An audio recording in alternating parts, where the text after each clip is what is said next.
हायपोथायरॉइडिझमच्या cases वाढत चालल्यात दिवसेंदिवस, असं तुम्हाला वाटत नाही आहे का? का बरं असं होतंय, जरा ह्याच्यावरती विचार करा बरं. कारण जेव्हा इंडियाने 1960ला जेव्हा आपल्याकडे खूप मोठा एक्सप्लोर झाला होता, खूप डिसीज इमर्ज झाला होता, तो म्हणजे आयोडीन डेफिशियन्सी असलेला हायपोथायरॉइडिझम.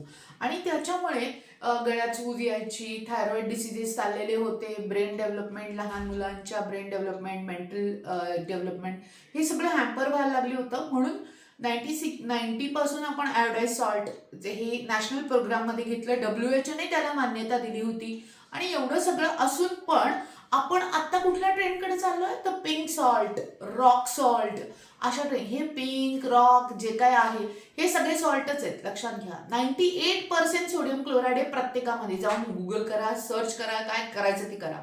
2% मिनरल्सने असा काय तुम्हाला फरक पडणार आहे? खूप निग्लिजिबल अमाऊंट आहे ती, की जेणेकरून त्याचा तुम्हाला काहीतरी अगदी इलेक्ट्रोलाइट मिनरल्ससाठी काहीतरी त्याचा तुम्हाला उपयोग होणार आहे. त्याच्यामुळे प्लीज प्लीज एक लक्षात ठेवा, हा सगळा जो काही प्रोग्राम आयोडाइड सॉल्टचा केलेला आहे, हा आपल्या नॅशनल प्रोग्राममध्ये इन्क्लूड आहे. त्याच्यावरती लाखो लोकांवरती रिसर्च करून हे सगळं केलेलं आहे.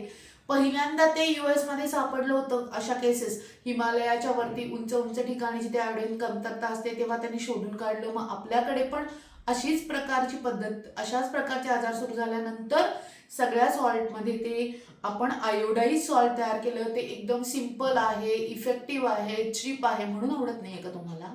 असं नाहीये. त्याला इतकं दुर्लक्ष करू नका. आणि ते किती लागतंय तुम्हाला हे बघितलं का? हे 5 ग्रॅम सॉल्ट तुम्हाला फक्त लागतंय. मग एवढ्या सॉल्टमध्ये असे काय मिनरल्स मिळणार आहे तुम्हाला त्या पिंक सॉल्टमध्ये, त्या रॉक सॉल्टमध्ये? थोडा सारासार विचार करा, सायन्स लक्षात घ्या. उगीच कोणाच्याही कसल्याही गोष्टींना भुलून तुम्ही आयोडाइज सॉल्ट सोडू नका, कारण या केसेस परत वाढायला लागलेल्या आहेत. तुम्हाला वाटतं का की हे असं परत तो ट्रेंड यावा का? तर आपण काहीतरी विचित्रपणे विचार करतोय आणि हे खूप चांगलं आणि हे अजिबात वाईट, असं नाहीये. जे सायन्स आहे ते ऍक्सेप्ट करा. ज्यांना ज्यांना सायन्स ऍक्सेप्ट करण्याची ताकद आहे त्यांनी हे सॉल्ट परत त्यांच्या आहारात आणा. मी असं म्हणत नाही पिंक सॉल्ट वापरू नका. कधीतरी तुम्हाला चव जर का त्याची बदलायची असेल अन्नाची, तर तुम्ही ते वापरू शकता. कधीतरी तुम्ही सरबतात टाकू शकता, कधीतरी तुम्ही वेगळ्या गोष्टींसाठी एखादं सॅलड असेल त्याच्यामध्ये टाकू शकता. पण तुम्ही अशा प्रकारचं पूर्ण अन्न त्या पिंक सॉल्टनी जर का रिप्लेस करायला गेलात तर असे धोके संभावू शकतात. आणि लहान मुलांना त्याचा सगळ्यात जास्त तोटा होते. ब्रेन डेव्हलपमेंट हॅम्पर होतीये, मेंटल रिटार्डेशन येत आहे, मेटाबॉलिझम हॅम्पर होत आहे.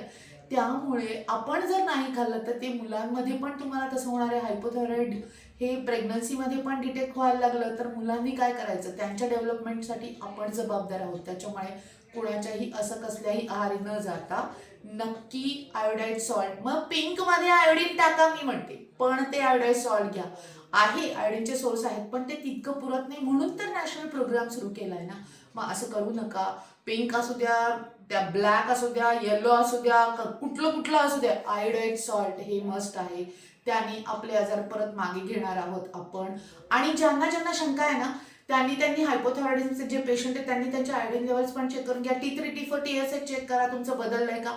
आणि जर तुम्ही पूर्णच पिंक सॉल्ट वापरत असाल तर प्लीज त्या पूर्ण पिंक सॉल्टला आयोडाइड सॉल्टने तुम्हाला रिप्लेस करावंच लागणार आहे. सिंपल गोष्ट आहे, लवकर समजून घ्या. ज्यांना समजली आहे त्यांनी कमेंट करा, ज्यांना नाही समजली आहे त्यांनी पण कमेंट करा, का नाही समजली. धन्यवाद.